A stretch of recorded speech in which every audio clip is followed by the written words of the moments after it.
Wekdal saha panggenan kawula sumanggaaken. Saha kasuwun barokah doaipun.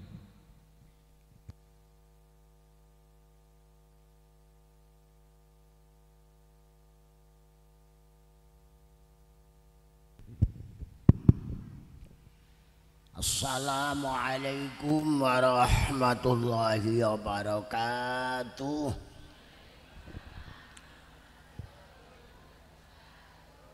Alhamdulillahilladzi askanana bi Indonesia. Wassalatu wassalamu ala sayyidina maulana Muhammadin khairil manusia wa alihi wa sahbihi alladzina hum manusia-manusia yang memanusiakan manusia. Amma ba'd. Hadaratil kiram, para alim, para kiai, para sepuh-sepuh bini sepuh, daya pengurus Jamiah Nahdlatul Ulama, pengasuh, pengasah, pengasih, pengayom, pengayem, pengampu, pendidik, pengajar pondok pesantren Mansyaul Huda. Leres. Inggih panjenenganipun simbah Kyai Haji Maksum Fatoni sekalian garwa sedaya dzurriyyah dan keluarga besar. Niki cekak-cekakan wong wis dalu nggih. Niku wau dalu nenggo Pak Bupati, Mbah Maksum kok urung teko, ngenteni pulung. Pulung iku tekone dalu. Iki meneh ora roh. Daya pejabat pemerintah sipil TNI Polri ugi Bapak anggota DPR wonten. Pinten? Jenengan DPR ya Allah. Kula nggih DPR tapi daya pikir rendah. Saya juga anggota dewan PD nak nyawang perawan. Tenang mawon. Di bolo kula iku isine seneng tok, nggih. Nek ana kiai kok ketok susah tak pecat kok. Aja ngantek ana kiai susah. Engko nek ana tamu umat bedu. Mbah Yai, Mbah Maksum kula susah, aku malah nemen kok. Prei ya ora usah dadi kiai. Pun iki yen pangapunten nggih. Pun Pak Arif jenengan berangkat ta? Mbak Arif siapa yang punya? Pak Arif siapa yang punya? Pak Arif siapa yang punya? Yang punya wong bluroh dhewe. Gitu saja kok angel. Sepakat nggih? Kula bagian keri cara khutbah Jumat iku lama yang mana ndak? Suwe sing kawitan apa sing mburi? Khutbah Jumat iku dawa sing mburi apa dawa ngarep? Dawa ngarep ki wong lanang. Kon nyekekek lah apa sampe. Yes, sedaya panitia penyelenggara, sesepuh lembaga tokoh masyarakat desa, daya perangkat desa Bapak Ketua RT RW, taminipun Bapak Kepala Desa, Babinsa, Babin, Kamtibmas, Polisi RW RT, sedaya ingkang kawula hormati. Panitia penyelenggara, ibu-ibu, bapak-bapak, sederek kula sedaya ingkang minulya, yang sangat aku cintai, istri saya sendiri. Ya bukan nyenengi begenggek. Bayar, Bro. Nyenengi bojo, ndemek bojo ngrontokno dosa, ndemek begenggek ngrontokno bondo. Pun ana udan iki ora apa-apa. Wong udan iku ora disuwun durung karuan dipak. Kula pun nyuwuk omah. Mbah Maksum, iki mau kok udan pun lah. Kula niku ana udan ya meneng ae, ora udan meneng ae. Udan aku ya ora duwe sawah. Kula mondok ten Rembang mulai tanu 8 dosa. Monggo Mas Arif. Masalah mahfi amanillah ila liqa.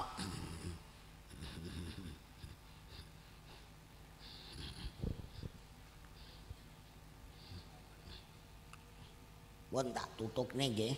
Mangke nek jenengan kesel kula keploki. Nggih. Mergo wau khutbah kula wong sing nguwongno Kadang-kadang mboten paham peringatan Maulid Nabi ya ana ngantek yaene, kuna pekik ngantek akhir pekik. Iku do ora patek mudeng. Nak Kanjeng Nabi adalah manusia yang paham manusia, yang bisa memanusiakan manusia.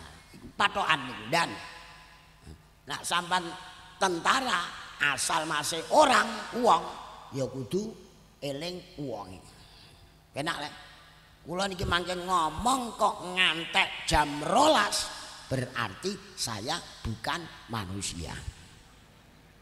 Bener, mulane ame tak lereni.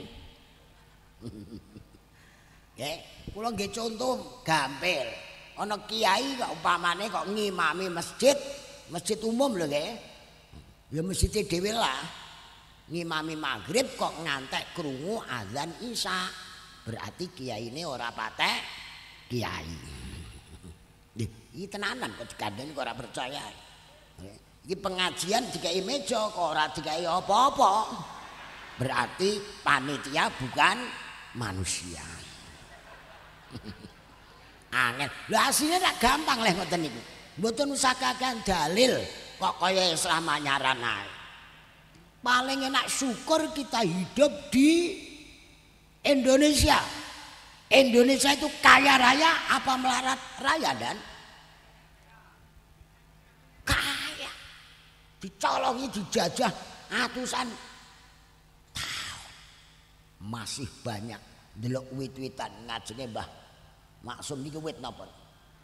Ngajeng kula nggih ana, tapi cilik. Wong pancen wonge cilik. Lah Ki Maksum lak padha kali kula le. Lha terus kiai. Ngarep kula ana wit sawo dan tak nggo titipan. Napa? Titipan ngantuk kula. Kula iku ora tau ngantuk, ora tau turu, pahame wong-wong. Mergo ngantukku tak titipna wit sawo. Dungane ora entuk dicatet. Donga Jawa, Nur Caya Manik Mariwat, utripku tan kena turu. Ora turu sok maku biar padang kaya ngono. Ngantukku tak titipna wit sawo sing nek ngarep omah. Sang kersane Allah, la ilaha illallah Muhammad. Bare nggonku tau roh kula ngantuk. Belas salatan. Sing ngantuk sawo dan kemudian ndak bantah. Kok tahu nak sawo ning ngantuk muni andan. Mergo dipangani codot. Dan iki peringatan Maulid niku mboten enten rampunge. Tidak harus bulan muni kok emah. Ora kudu bulan wong peringatan. Peringatan Agustus ae. Omah kula masih tak hias lampu mau dirasani wong ngaji. Wis bar Agustus kok ijel lampu. Lah aku ya muni melanggar negara enggak? Omah kula tak hiasi lampu merah putih melanggar enggak? Ora, wong sugih kok. Sing lampune dijibuki wis ora kuat bayar listrik. Kula bayar listrik omah iku setiap bulan 2,5 juta. Pak polisi, sampean bayar listrik omah pinten? Hah, empreh. Polisi kon banjar kaya kula kukut. Mun tak jajagongken seger nggih. Kula juga anak tentara dan mulane kula apal Indonesia. Apal siji pamer aku anak tentara asli. Indonesia tanah yang mulia, tanah kita yang kaya. Di sanalah aku berdiri untuk Indonesia. Loh, agak teko ngombe nih.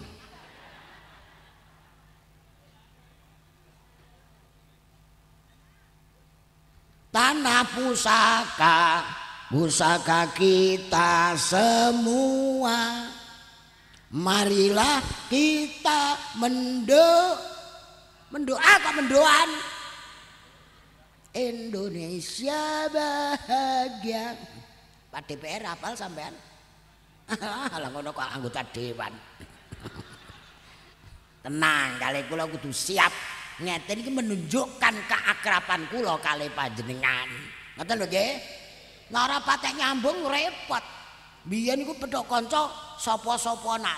Itu adat Jawa, adat Timur. Leres. Saiki petuk kanca iku ora nyopo, disapa jawabe ora enak. Wong nggawa sajadah, tindak masjid, Mbah. Matamu ora sajadah. Mosok aku main Daud. Gak gregetno leng. Akhirnya nggih kono kepleset, tulung cung, mah. Lupa agama dan adat Timur. Kula niku jane pidato ndek mau. Dilarang kali Mbah Maksum kok ya ngenteni Pak Bupati sik. Pak Bupati dina iku kan wis leren ya. Cuti agak calon bupati nomor 1. Aku ora kampanye orang, aku ngene tok kok. Wong iku boloku dhewe tak kampanye lha apa goblok piye? Iki napa gabungane ASRI, nggih. Apa ASRI itu singkatan apa? Non? Napa? Napa ndak? ASRI ku aku sayang Republik Indonesia. Betul ndak? Bener wong aku kiai kok. Masya Allah Indonesia. Pokoknya kula ngomong sithik iso nyambung kon ndi. Wis kadung pinter diapakno. Dan kula pernah diundang Pak Dandim tahun pira ya? Saya ditanyai, Pak Yai sudah pernah ke sini? Oh ngantek pojok-pojok aku. Sampean kemendan nok Indonesia darat tok. Malah kula ngaji eling kula dikai tema, dikandani. Nanti Pak Yai nerangno ini. Loh berarti Pak Kemendan Kodim sudah tahu kenapa manggil saya. Oh iya terserah Pak Yai. Ya mesti sakarepku ya. Non jenengane pengajian umum ya sairinge utekku. Sepakat ora ndan kok mlirak-mlirik tok. Usaha kita semua, marilah kita Indonesia bahagia. Golek negara sing bahagia kaya Indonesia ndak ada. Betul. Enten tenggene Mekah muludan kaya pondoke Mbah Maksum ora ana. Golek apa kabeh ana ae. Niki wit napa niki? Pengajian kok jejer wit sawo. Ngantek kiamat nek Mekah ndak ada. Mekah ana wit kurma, Indonesia ada wit kelapa. Ndek kok guyu jadi. Iki ning Quran ora tak terang. Nah perkara selawat mpun do paham le. Naon? Selawat dibasa sepisan dibales Gusti Allah 10. Maca 10 dibales 100. Maca 100 maca 1000 padha karo anguk-anguk swargane dhewe. Kurang enak. Non? Nak cara Jawa guru kula selawat itu untuk genter. Tahu genter dan? Kaya kula iki rak ndek le. Nak nyonggol niku ora nyandak buta. Wong njipuk dana wae buta. Pengajian kok ngombene kok cilik ngene iki piye Mbah Maksum, Mbah Maksum. Masyaallah. Kopi wae tutup karo ndase ora padha kok. Iki jenenge ora klub. Kaya kula nggawa kethu gegeden ya padha karo payungan. Kula ndek bojo kok dhuwur ya munggah medhon tok. Tak kai Jawa, mboten usah kakan dalil dan betul. Betul. Kula winginane ten Ngawi bar kok Mojokerto. Ada Dandim iku Dan Ramil. Pidato dalil terus. Untunge wis kenal aku mek tak kopiok. Wong ku Ramil kok dalil aku. Sampeyan ngantek kiamat ora bakal ngungkuli aku. Iya Pak Yai. Ya mesti wong tentara kok dalil barang lha apa. Non, polisi barang ndak perlu dalil. Sing dalil kiai. Betul. Sangger betul ra wis gendang bar. Ingat, manusia yang bisa memanusiakan itu singkat dan tapi padat. Tentara kok baris kok sedina sewengi, jangan mau. Karena manusia. Nggih. Untuk itu ajaran Rasulullah tidak ada yang tidak bersifat manusiawi. Wonten sing salat kudu sedina sewengi. Kiai endi sing marani? Poso kudu nak buka ngenteni srengenge metu. Kiai endi tak paranane? Iku dukun bento iku. poso bukane kon ngenteni srengenge metu ana kelakuan ndelalah mendung srengenge ne ora metu ana kowe kulane Rembang ora tak sebut desane poso dipendem karepe gen iso mlaku nang dhuwur banyu goblok jenengan mara Rembang mangke tak terno ring Karangjae dhuwit 5.000 numpak prau ora usah poso gampang ta mboten ndak tentara kula pinginane petuk Jenderal Raden Nurwahid di Jember takok ya bojo kula nganjurno TNI dan Polri sebaiknya untungnya komunis baiknya anak wajib ngono tak kon melok mlebu thariqah di biat lho ora ora panca taat abdei ndak boleh polisi Rembang kula poso sunat tak kon mokak ndak ana tamu poso dalail kok mertamu nggen kula wajib mokak nama mokak metu kita galak tapi sayang leres wong polisi ana Wakapolres saiki spray polisi ndang kon poso sunat kon wiridan dan ana maling piye nggudak maling apa ora geblak sik wong malinge wetenge wareg mlebu masjid wong malinge ora nggo sepatu langsung mlebu masjid Pak polisi leren nyoplok sepatu malinge metu kok jendela mburi ditututi malinge nyolong sepatu diwarai Kanjeng Nabi gampang dadi ngel-ngel karepe dhewe wong kula iki kula niku mboten nate poso sunat ngantek rampung magrib takoki ya wong sak Rembang polisi nek iso ora do kumpul ten nggen kula mbambus ngantek gumun niku polisi kok kantore kok ning kene mergo ten nggen kula iku kopine terus dina sewengi mulane polisi-polisi do duwe dhuwit gajine ditampa dhewe ngopine ten omah kula ngantek Pak Kapolres tak lokno polisi kon ngaji ten ngene Mbah Mus dan sing rugi saya lho kok bisa ngajine nang ngene Mbah Mus bar foto ngopi nek omahku tapi kiai ndak ada istilah gitu nggih Pak dan nggih kula anakan tentara bapak kula mondok ten Rembang melok perang 45 bedil dan campur siap bertempur siap tantangan kita lawan mulane kok ana obok-obok Pancasila saya rawe-rawe lantas betul dan nek mau Pancasila ya aja urip nek Indonesia kan gampang nggih kula mlebu warung lontong ten kene Bluro nanti kula ditakoki warung lontong nyuwun pedes napa sedengan lah aku rak muni le sampean roh ukurane ususku sedengan kanggo aku apa sedengan kanggo bakule sampean ajak ngomong Jawa lho iki ngomong Arab tambah bingung neh dan ngene lho dan kene jejer kula iki ngarep kene kaya wong wedok tua-tua ngene iki ra enak ndelok iku dosa tapi ya tuwa dicedhaki mambu remason tambah cedak marai muka enak madhep rene mbek rono mulane tengoklah ke kanan tengoklah ke kiri awas di belakang ada mobil taksi kula iki kiai kutha mentolo nyanyi Mbah Maksum wong kiai desa kula nyanyi apa ae iso kula untuk menghibur istri supaya ora kakean online sing pinter online iku niki sing memet sirahe niki nggih le apa-apa dituku apa maksude ana online ngoten niku dinggo kecerdasan berarti nak ana wong Islam tahlilan ganjarane dugi mboten alam mbah tuku wedak kok Singapura duit-duit sawah para kopior ya Allah wong sing kakung pun gelem ora usah wedakan ngantek mburi trek lho ana tulisane gincu tidak termasuk BPJS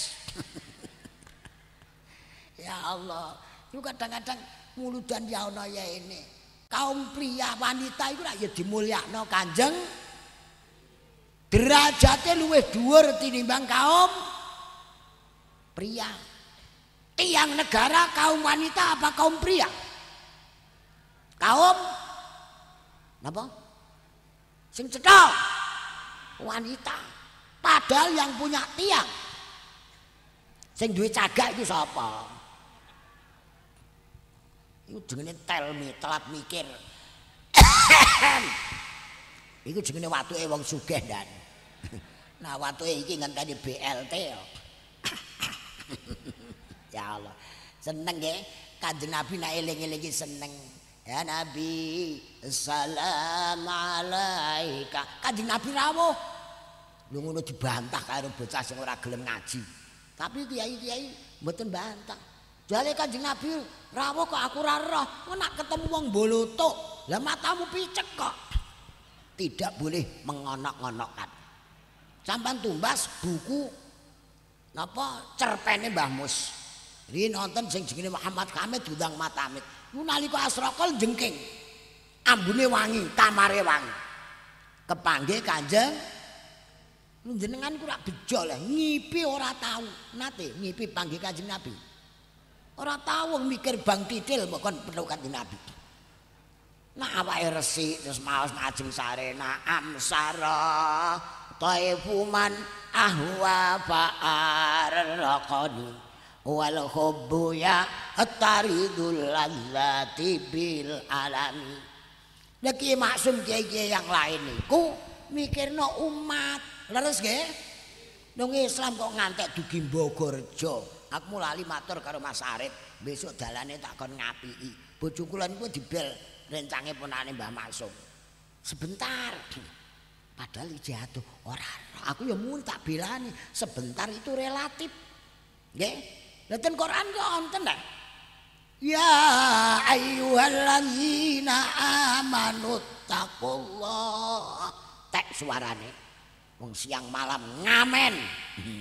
Ndek dalu siang ten kene Kiai Muhdor. Terus ndek dalu ning ngene Tuban rong tempat wingi dalu kalih Mas Arif. Kula ronggon ten Cepu. Engko malam setu, engko besok bengi ten kene Rembang karo Pati. Malam Ahad kula ten kene pundi cek? Karanganyar Solo.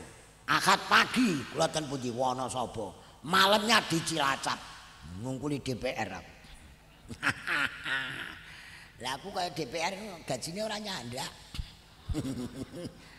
Mergo iki tuntutan amanat makili rakyat dihitung mboten cucuk nggih. Mboten cucuk.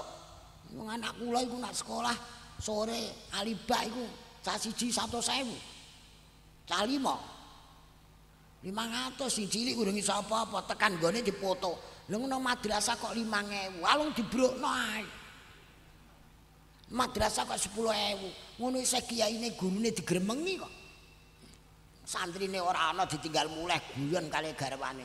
Guru madrasah kok malah guyon karo bojone. Lah kok guyon karo begenggek.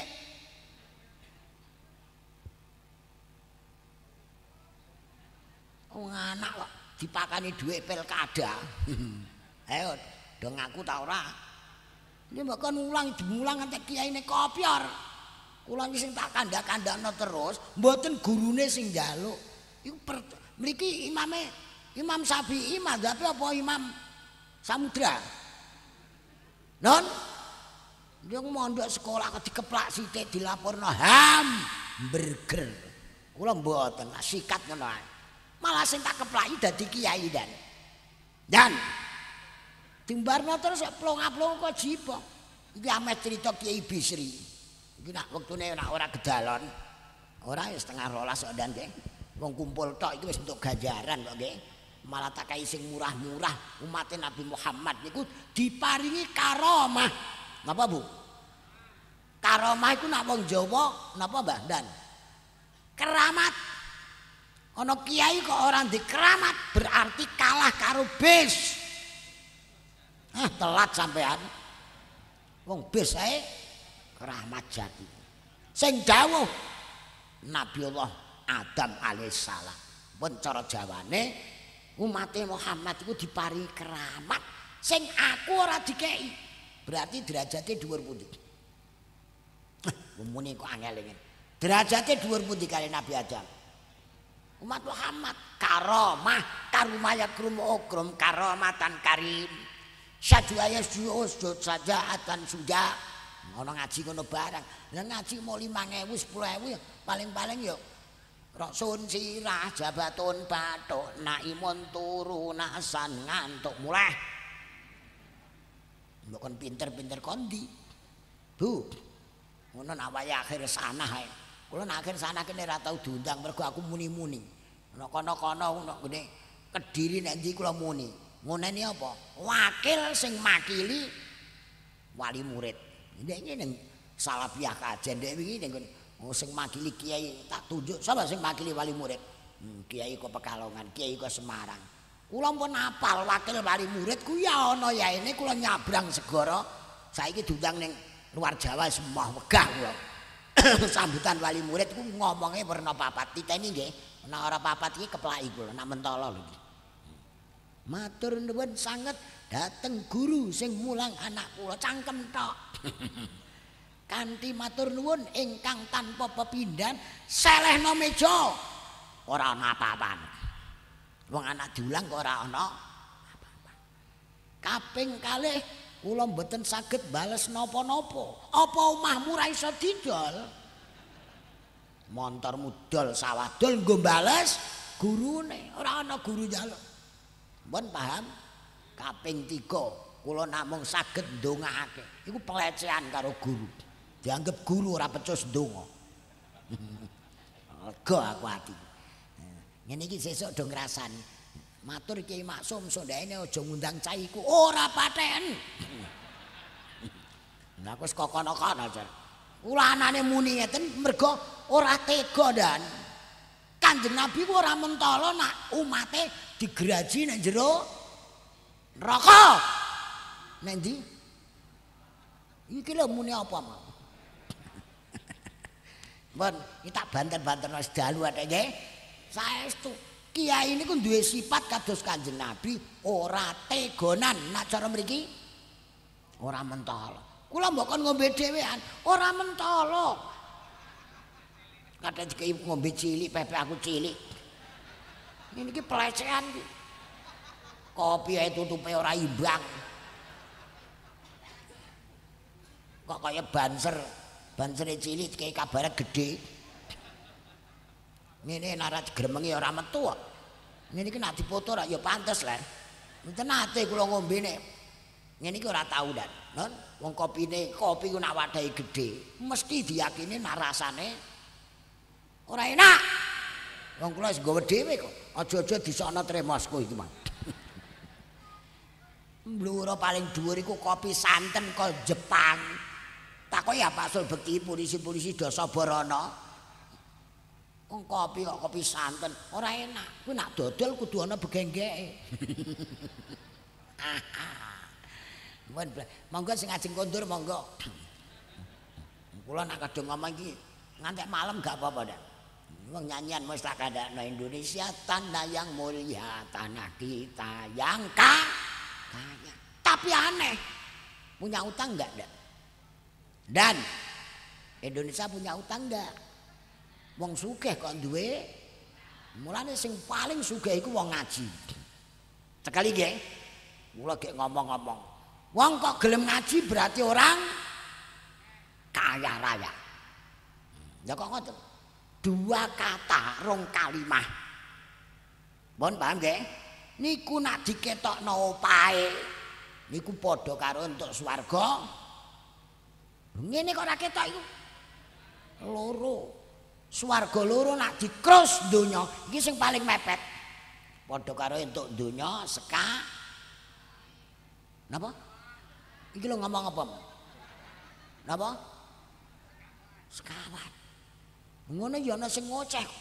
Kiai nyritane swarga iku ndi lho cangkem kok untung ora digeraji malaikat. Udan ini karepe ana acara karepe ya emoh kok. Acara kok udan. Lho. Nggih le, mergo madrasahe murah. Kula niku mondok tahun 80 ten Rembang dan ngantek saiki. Ora mulai. Ngantek di anak 5. Putranya berapa dan? Putrane pinten? Anak kok loro. Rembang mbok bloro mbok piye 2 anak cukup. Lah nak bengi do lah apa? pesene Kanjeng Nabi sing kathah besok dienggo backingi wong tuwa. Tanah tahu tanah salu. Nggih lek. Dan anak kalau loro lah kalau malam ngapain? Jalan-jalan.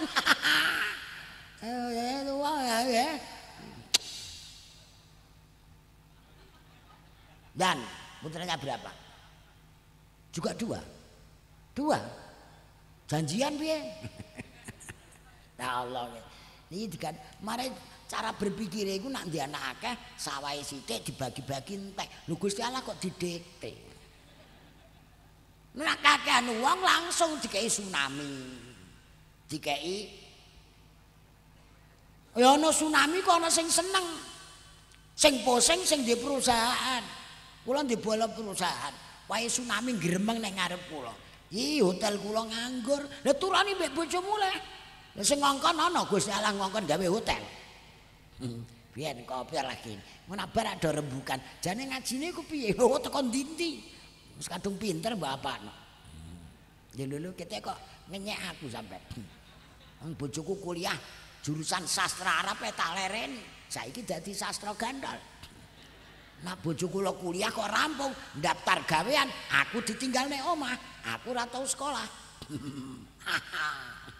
Maksudnya ya kula mboten nglarang sekolah lho Dan jangan salah paham. Kula dhisik sempat dilok-lokno, ora tak sebutno wong. Zaman ngene kok mondok, besok mangan apa? Mau diterangno Pak Bupati ya. Aku ora muni iki tak jaga, aja ngantek muni mangan ndasmu. Rezekiku wis dibagi Gusti. Non wa mayakum min syai'in wa mayakum min rizqin falaisa yafutuni. Terusake 200. Ora iso. Wong mondok ora bayar kon pinter.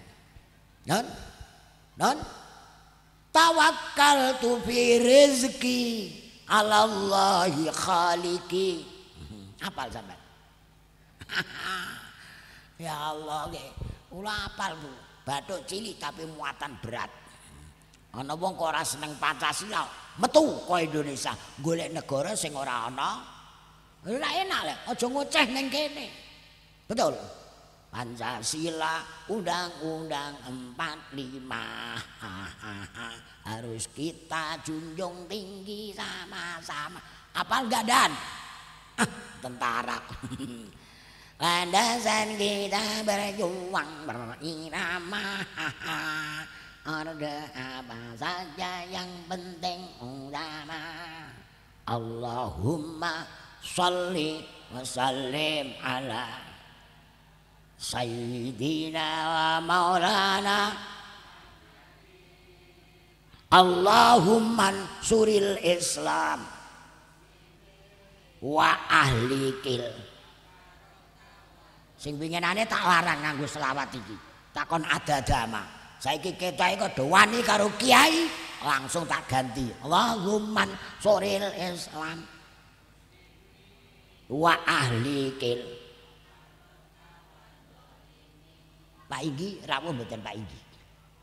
Pak Igi ya Allah, mau ora kondo Pak Igi. Ajeng kula kai hadiah nyanyian. Don pemerintah kita selalu mengatur. Namanya siapa? Aang Kunaifi. Dhisik ana gubernur Aang Kunaifi. Asli mana? Mriki. Bogo Jo. Bogo. Bo iku ombo, go iku lego. Kita kok meragukan sampean. Wis tak bilani. Re niku kok remuk jare. Non rezeki jo iku sing di sejo berarti rezeki sing halal sirbi. Ngono niku. Wa wasi'lana rizqana thayyiba halalan wa barik ghairan fisam. Ya ora apal. Pemerintah kita selalu mengatur negara kita dengan terang. Orang yang lalim, garong pencuri dicegah meski pegawai Orang yang lalim garong pencuri dicegah meski beroknum menteri. Urusan umum diperhatikan meskipun untuk rakyat kecilan. Makmurnya rakyat dan pendidikan, jembatan, jalan dan keamanan. Iya, taman tugasnya keamanan. Ampun ngopeni liyane. Nggih, ora usah wiridan polisi tentara, Pak Lurah, DPR barang ora perlu wiridan. Assalamualaikum metu. Mboten wiridan, Pak, gak tentara. Wong sugih barang ndak perlu wiridan. Niku dikira guyon, Mbak Bisri. Wong sugih assalamualaikum mencolot. Mboten wiridan, Pak. Oh, sugih kok. Sing wiridan sing melarat. Mergo mulai ora ndek apa-apa. Turune masjid, nak menawa ngipi mangan sate. Dan sampean kok meragukan aku kiai tenanan. Wong kiai kula niku murid Kiai Mustafa Bisri. Lho, nggih. Dadi nak Pak DPR iku makili rakyat umum, kula pas makili pengajian sesuk iku jenenge rakyat sing tak wakili Dr. Kiai Haji Mustafa Bisri Mustasyar PBNU. Gaya kula napa gaya jenengan? DPR kok sarung elek.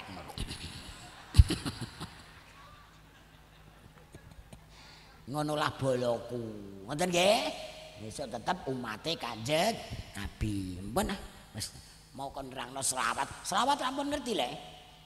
Non. Ya ayyuhalladzina amanu dzkurullah. Uzkurullaha dzikran katsiran wa sabbihu dzikran katsiran niku tenggene tafsir niku maknane salat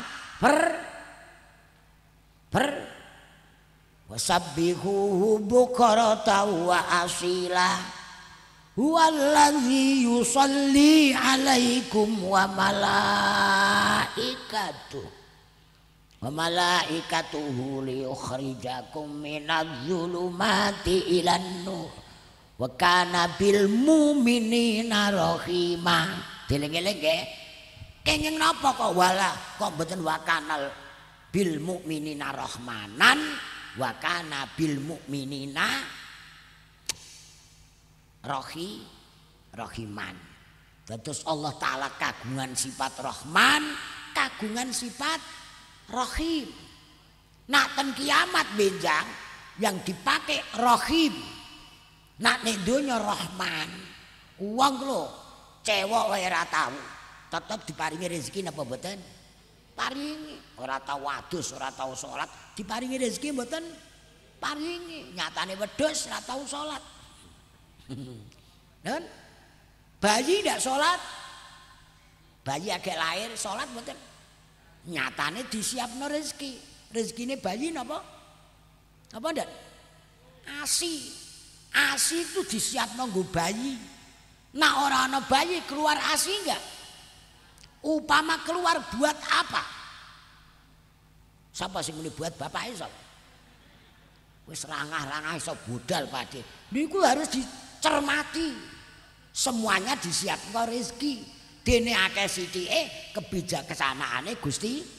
Wong kula upamane dandakno celana kok ukurane Pak TNI, amblong napa mboten? Amblong. Wong tuku kaca ditambahi emoh kok. Nganti tanggo bedhekan mbek wong-wong senengan. Nak nyuwun donga rezeki niku nyuwun rezeki kathah napa sithik? Jujur. Enake. Nyuwun rezeki ingkang ditakoki sing lanang, kanggo apa? Wis ora usah basa, nggo apa? Meneng. Ya ora diparingi dan bocah TK njaluk sangu 1 juta. Dikeki mboten? Ditakoki buat apa, Dek? Meneng. Dikeki mboten? Sami Gusti nyuwun rezeki sing kathah, mbok nggo apa? Ayo muni tanten. Kula ngrungokno wong donga kok ora tau krungu. Ya Allah nyuwun rezeki gedhe mawon gen ora kangelan. Nyuwun rezeki kok dingge napa muni ya? Non. Apa dipeksa? Lha iki lho ten mriki lho. Mulang barang kan sing nyisakno ora nyisakno niku mboten kok guru, betul ndak? Gusti Allah amar bil ma'ruf nahi anil mungkar itu tidak disadari. Angger ngejak wong moh kok terus dijotak. Matine atos lho. Sing gawe sapa mboke? Bocah ireng wae didemek bathuk. Iki bathuk mbek kethu kok padha. Lho. Masane sing gawe mboke. Kula iku anak tentara, dhuwure kok semene. Malah ana langit cuwil kena kemendane. Aku menjero celanane. Kula nak takziah mikul jenazah gak tahu kasil. Angger tak demek ngene jenazahe wis mlayu. Mergo dipikul wong dhuwur. Aman mikire iku tiru wong-wong iku ora gelem mikir cara kiai kok. Bu. Kula pertanyaan kula ning YouTube ku ora ana sing jawab tepat. Sawahe kathah karo sawah sithik ku rekoso pundi? Lah wis ngerti ngono kok. Nek ndonga kok njaluk sawah akeh. Nak sawahe wis akeh kok kepengin uripe ora rekoso sawahe aku ora muni. Mergo nemu balik niru kula diamuk wong akeh. Jenengan kok mboten aku keramat kok mbok layani kowe. Ya Allah, kula dhewe pun bukti lho Dan. Lewat guru kula Kiai Mustofa wong Jawa Timur sugih kepengin ngepek mantu kula. Ngantek kula digoblok-goblokno wong. Mondok suwi dipek mantu wong sugih kok mah goblok. Wonge takon marani, mergo aku pinter. Nah aku gelem karek malih kok. Nah kula gelem berarti goblok. Bengi enak-enak turu karo bojo golek ganjaran dikon melek treke maratuwa urung teko. Lah aku ndek akal sehat kok nuru kok ngenteni trek goblok. Kula pernah kehilangan mobil. Belum pernah mendengar takoki ya sing polisi-polisi kene. Kula kehilangan mobil. Esuk guyu-guyu kula aja melek.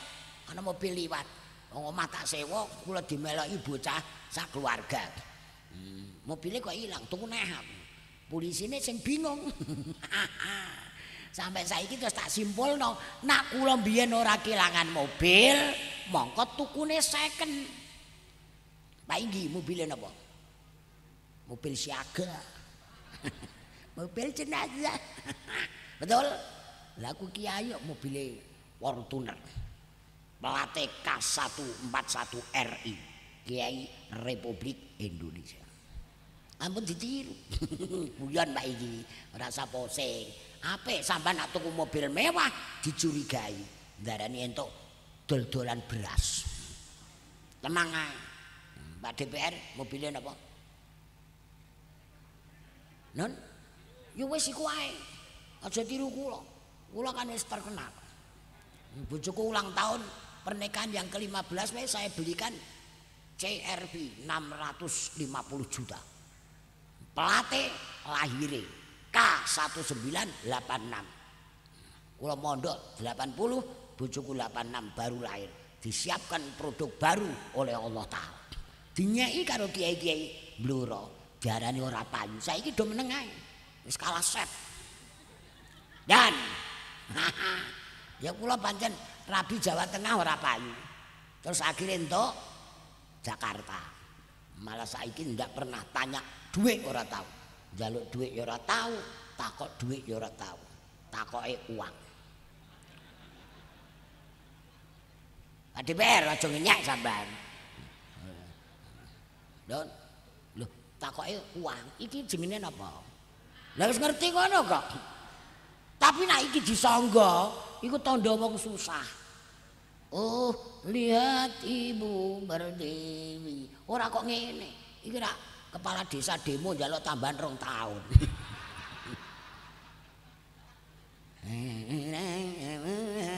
Ampun ah, wis jam 12 kok nggih.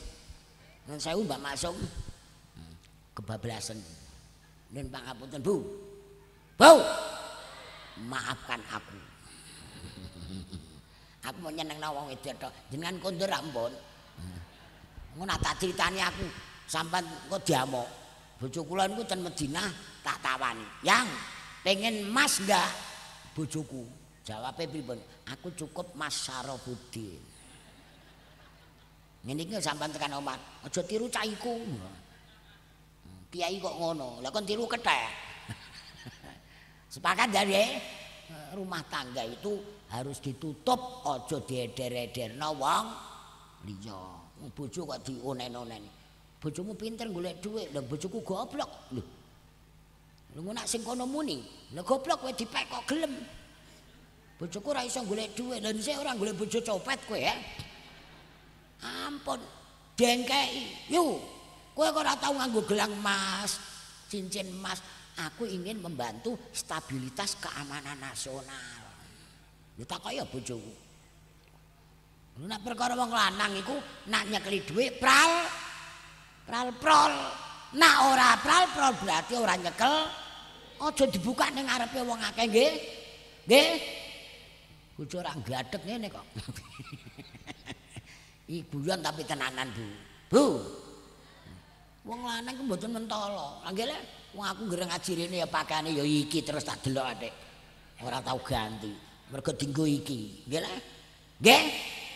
Wong wedok iku ya tapi dilem Kanjeng Nabi. Ampun ngoten nggih. Nggih. Lihat, wau selawat wis do ngerti atik. Dalile sakeh. Nak kepentingan apa-apa maca selawat. Ping pira sak jumlahe dhuwit sing dibutuhno. Lho kok guyu sampean. Ana wong kaji kurang 10 juta takon maca selawat dinyang kok. Kan 10 juta lho kowe butuh 10 juta sih.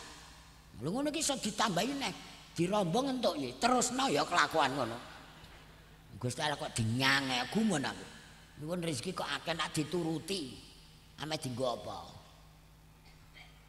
Nyatane kaji iki. Wong kaji ora panggilan lho. Panggilan haji telah tiba lagi menunaikan ibadah panggilan Baitullah tanah suci Makkah ora tanah suci Bogorjo panggilan ora entuk panggilan kok marana cekel polisi betul kandhan rekoso digawe-gawe wong takbir kok Allahu Akbar jebulan pendekar pencak silat tanggane ngantek jebol biasa esuk ana kopi diombe ora ana kopi poso dan poso sunat niat esuk boleh nggih ora usah ngamuk bojo kok diamuk perkara kopi poso dene petuk Pak Lurah dijak marung delok-delok warunge enak apa ora monggo nak marung nak muka wong posone ora ana sahure mergo sahur ora ana sing dipangan poso ya ora mangan ora poso ya ora mangan terus dijak muka Pak Lurah takok warunge pundi didudohno delok sik jerone apa mecel apa lontong tahu iki rak nyanyiane sampean lontong tahu lontong sate bocah ayu kok ote ngono dilagokno terus ae lagu kok wetan kali kulon kali padahal ora ana peceren ngono dilakoni terus ae ngantek udan-udan nek ngene tengah ora-ora nggih ngono ora tau izin bojone haram takoki bojone ndi Dik selawatan wong wetan kali kok selawatan alah sampeyan padha ae atik ora izin sing lanang lambene menger-menger mangan buah naga Indonesia itu luar biasa dan wis ora tak terusno wis jam 12 iki sing ndonga sinten apa kula sisan wis remuk lah nggih pun monggo ndonga sareng-sareng ya dalam rangka peringatan Maulid niku mboten bakal telas nerangno Kanjeng gontok asar labet saking peringatan Maulid Nabi Muhammad sallallahu alaihi wasallam terus eling sejarah yang macam-macam Al-Fatihah. Allahumma la tufarriq jam'ana hadza illa bi dzambin maghfura sa'ir masykur amalin salihin mabrur khabarana fi jamil muri azzi ghafur Allahumma alif baina qulubina wa qulubi ummati Indonesia wa zu'amai wa bulat ya umaraya kama alafta baina qulubi ahli jannah Allahumma ij'alna wa auladana banatina dzurriyyatina min khairi ummati sayyidina Muhammadin sallallahu alaihi wasallam Allahumma ansur ummata sayyidina Muhammad Allahumma arham ummata sayyidina Muhammad Allahumma aslih ummata sayyidina Muhammad Allahumma ighfir li ummati sayyidina Muhammad Allahumma farij an ummati sayyidina Muhammad Rabbana atina fid dunya hasanah wa fil akhirati hasanah wa qina adzabannar jazallahu anna Muhammadan sallallahu alaihi wasallam wa ahlihi bi fadli subhana rabbika rabbil izzati amma yasifun wa salamun alal mursalin walhamdulillahi rabbil alamin yen pangapunten wallahul muwaffiq assalamualaikum warahmatullahi wabarakatuh.